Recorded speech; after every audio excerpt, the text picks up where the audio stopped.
is yes, OKC is a good team. You'll never hear me argue that they're not a good team. I'll give them their respect. They're a wonderful team, solid defensive team. They play crazy amount of defense, and then offensively, not bad at all. Can shoot, can distribute, obviously with SGA being the leader. I want to give them credit, and I want to set the tone first off by letting everybody know out there, I understand Oklahoma City is a good basketball team. I understand they're dominant, they're young, they're nice. However, the Minnesota Timberwolves 1000% made the Oklahoma City Thunder look way better than what they actually are. Before everybody starts saying this is the best team ever assembled, and before people start saying this team is the best in the league by far, no matter who they had to play, they run it through everybody in the playoffs. All right, I need you to take a chill pill just a little bit, because we're not about to do that. And let's be honest here, and let's go back to the very beginning before the playoffs even started. Obviously, the Wolves, they barely even made the playoffs, to be fair. Not going to discredit the Wolves, and I don't want to discredit the Thunder in any type of way of them beating the Wolves in 5 games, but it looked like a team that barely made the playoffs in the first place. I think people got a little hyped that the Wolves beat the Warriors, and then they said, oh, okay, well, Ant-Man's back in the conference finals. He's going to do what he did last year. He's going to ball out, and he laid out a stinker. He stunk it up in the conference finals. And then you had Julius Randle, who was Mr. Turnover and stinking it up out there. You had 2 star players on the Minnesota Timberwolves that were leading their team in turnovers.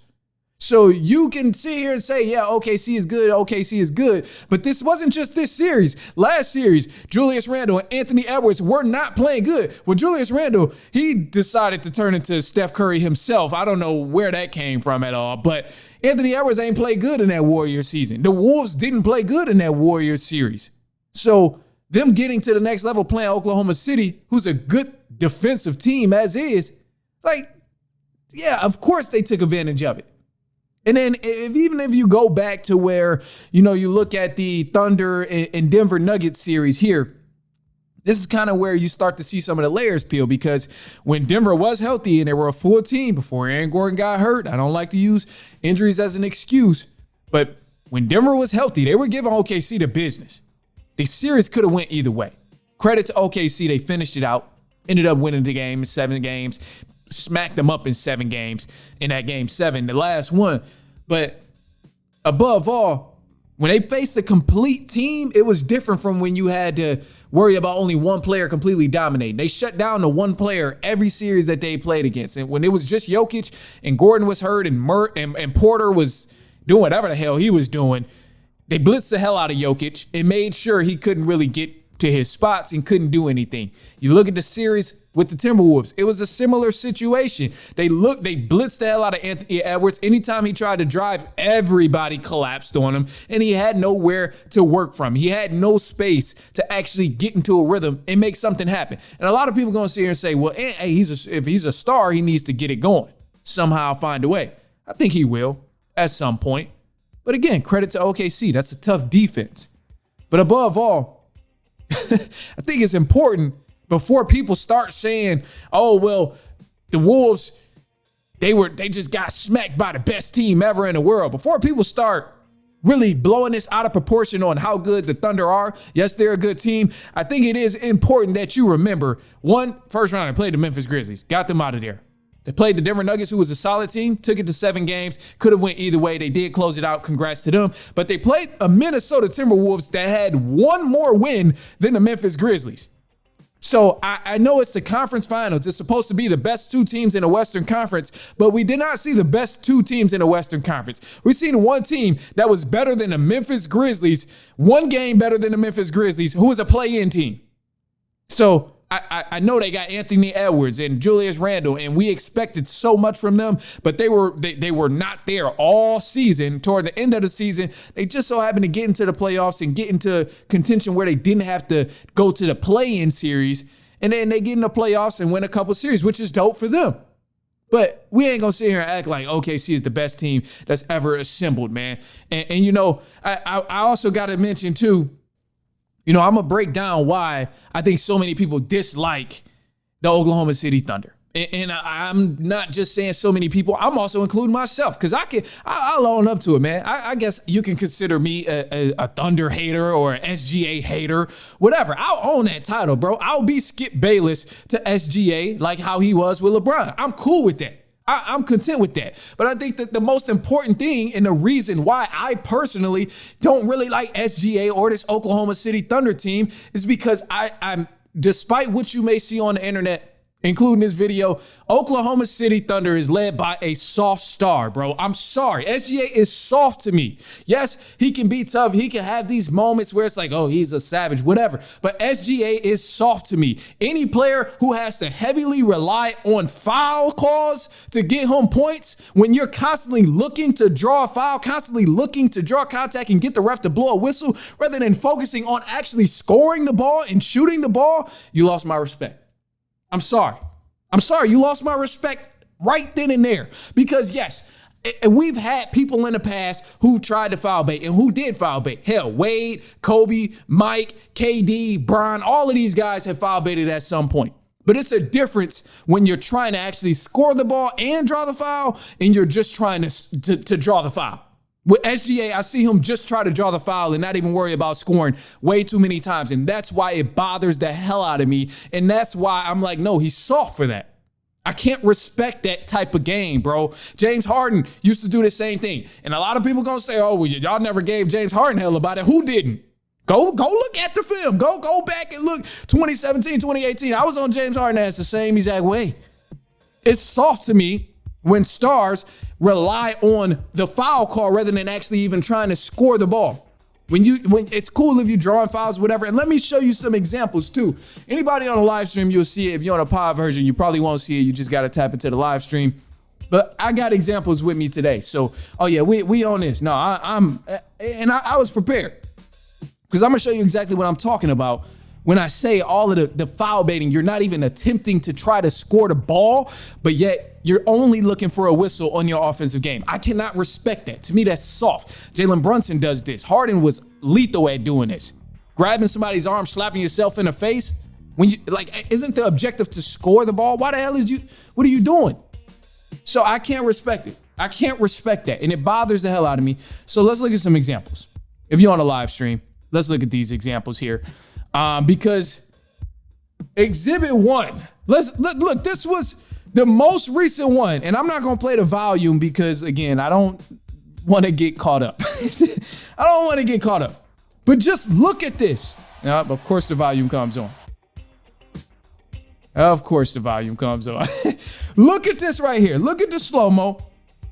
SGA literally tripped over his own feet and got a whistle. Come on, bro. Come on, man. What are we doing here? How is this a foul? Someone please explain to me how this is a foul. This is why I have, a tough time respecting SGA. And he's extremely talented. Please don't get it mixed up. He's a great offensive player, and that makes me even more upset that SGA resorts to foul baiting and trying to draw contact rather than actually trying to score the ball. So that's what makes it 10 times more frustrating, is because he is such an offensively sound player. Bro, you don't need to do that. You have a post game. You got handles. You can get to anywhere you want to on the floor. He's a tremendous offensive player. So seeing stuff like this is just insane. Look at this here. The Anthony Edwards example. Getting pressed full court, obviously stuck a little bit. And then as soon as he feels some contact from Anthony Edwards' chest, throw the ball up. Don't even try and aim at the rim. Literally just throw the ball up. And I can't respect that. It's lame to me. And I know it's the game now. Oh, well, you got to get to the line. You got to score. If you can draw a foul and do this and do that, then that's cool. But look at this example with Dwayne Wade here. And this is why I even bring this up, because look at this example of Dwayne Wade. He's still trying to score the ball. It's a difference from foul baiting and drawing a foul to it's that difference. Yeah, from foul baiting and drawing a foul, it's a complete difference. 1,000%. What we're seeing right here with Dwayne Wade, this is drawing a foul. He's getting a defender in the air on his shot and then shooting the ball, still trying to actually score the ball and still trying to put the ball in the hoop, whether it's a foul or call or not, whether the ref blow the whistle or not. Either way, he's trying to put the ball in the hoop. When you see stuff like this, from SGA? Come on, man. Grabbing his hand. You're not trying to put the ball in a hoop, bro. Look at this. You're not trying to put the ball in a hoop. You grabbing his arm, trying to get the ref to see that you grab his arm in a loop. Like, come on, man. That's just, it's not it. Like, this is just insane. And for anybody, you know, and let's make this even more clear. Let's make this abundantly clear. For anybody who don't know the difference, maybe you don't know the difference between foul baiting and drawing a foul, but basketball for dummies 101. This is the difference between drawing a foul and foul baiting. This is the difference right here. You see what Dwayne Wade is doing in this clip where he's getting the defender in the air, got him on his feet, drawing a foul, still actively trying to score the ball, still actively trying to put the ball in a hoop. Whether it was a whistle or not, he's still putting the ball in the hoop. But this right here, you're grabbing the defender. Look at this. He grabbed his arm looking for a foul. He did it twice in this video. That's foul baiting. Another example of foul baiting here. Jalen Brunson, the king. What are you doing? Foul baiting. The objective is to play basketball. Go put the ball in a hoop if you're trying to score. Why are you grabbing somebody else's arm, slapping yourself? What are we doing? Another example here. SGA getting locked up full court. Getting pressed, feels some contact, and immediately just throws the ball in the air. This is a foul baiting call. That's a foul baiting call. That's foul baiting. It's lame. Right here, trip over his own feet. Trip over his own feet. Dives on the floor. Referee, oh, he's hurt. Blow the whistle. Get him to the free throw line. Like, what are we doing here? What are we doing here? So this is what makes me so upset about SGA and what makes me so upset about the Thunder, because he has a tremendous offensive game. Why are you still trying to grab people and just resort to getting a foul call rather than actually scoring the ball? Stuff like this. What are we doing? This is a prime James Harden example. He taught SGA everything he learned about foul baiting. Right here. Why the objective is to score. Why are you grabbing a defender's arm? This is just insane. So I can't stand behind this, man. And it truly, truly, truly does bother the hell out of me. And I think all of this flopping stuff, all of the foul baiting, it has to come to an end. And look, I'll jump into, I don't want to dwell on it because I can genuinely talk about this all day. I can go on and on about foul baiting and how it's ruining the game and all of that. But to end all of the foul baiting stuff, to end all of the flopping stuff, just put that stuff to an end. Give out some technical fouls for it. Give out some fines for it. And that would just shorten up all of that stuff. I know the NBA at one point suggested that flopping is going to be a technical foul, but they didn't really enforce it. No, I need them to enforce, if you're flopping, technical foul, you get fined this much. And at that point, hey, continue to flop. You're going to hurt your team at that point. And it's like that would solve all of the offensive flopping, all of the defensive flopping, trying to just foul bait and get these whistles, bro, because it's lame. That's not basketball. That's not basketball. Because ask yourself, if you look at any of those clips that I just played, any of those clips that I bring up, if you go play basketball anywhere and somebody calls that a foul, you know, you're going to be upset, right? You're going to say, oh, you're soft. Why? That's not a foul. I barely touched you. That's going to be the first thing somebody says. If you're playing defense on anybody, you go to a gym and they call a foul after doing exactly what SGA did. No, you're going to say they're soft and you need to get off the floor. What sport are you playing? So I don't know, man. That's how I look at that. It's a deeper issue. I'm gonna wrap up because I'm not gonna stay on that part the whole time. There's more I want to talk about.